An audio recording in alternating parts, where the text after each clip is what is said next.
Rush to get college students off campus and logged in to online learning in the spring has many wondering what's going to happen in the fall. We're looking at a new school year to start, and we still don't really know what that learning looks like. It isn't in the classroom, or are we online? Well, as part of our Rebound Maryland series, WMAR 2 News' Mark Roper explains what's being done to make sure students are getting the education they paid for and what to do if they aren't. Depending upon where you go to school, a university may welcome students back on campus, or some students may have to continue learning from a distance. Sitting in front of a laptop certainly is not what most students had in mind as part of their college experience when they decided to earn a degree. These students and parents are balking at the idea of paying $50,000 a year or $25,000 a semester for what is primarily an online experience. Some schools made the transition online better than others when the pandemic first hit. As the head of the University of the Potomac, President and CEO Dr. Clinton Gardner explains, his school had a head start as a hybrid school, already operating with many classes online and others in person in a classroom. And so we don't anticipate any changes to our curriculum, to our employees, and to the quality of the instruction that we provide to our students. It's no secret the online experience is not the experience students at most schools signed up for.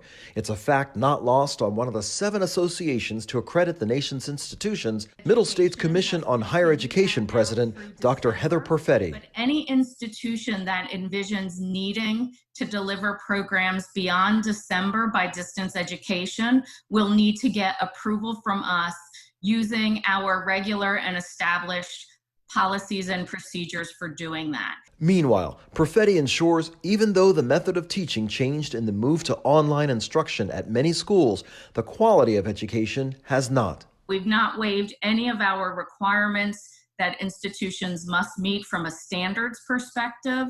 It really is about some of the more immediate approvals that institutions needed to keep their academic programs afloat and to ensure that students did not have interruptions in their studies. But Morgan State University Vice President of Student Affairs, Dr. Kevin Banks, recognizes the move towards online learning wasn't a smooth transition for all students. A lot of our students, unfortunately, didn't have access to Wi-Fi, so being on the campus is really needed for some of our students. Having access to the computer lab is real important. Few schools lose their accreditation, but it can happen. Still, if students aren't satisfied with the changes happening with their education, there is an outlet for their concerns. We also have a process that students and parents can bring to us concerns they may have about an institution. But before bringing a complaint about your college or university to the Middle States Commission on Higher Education, Perfetti recommends to have a conversation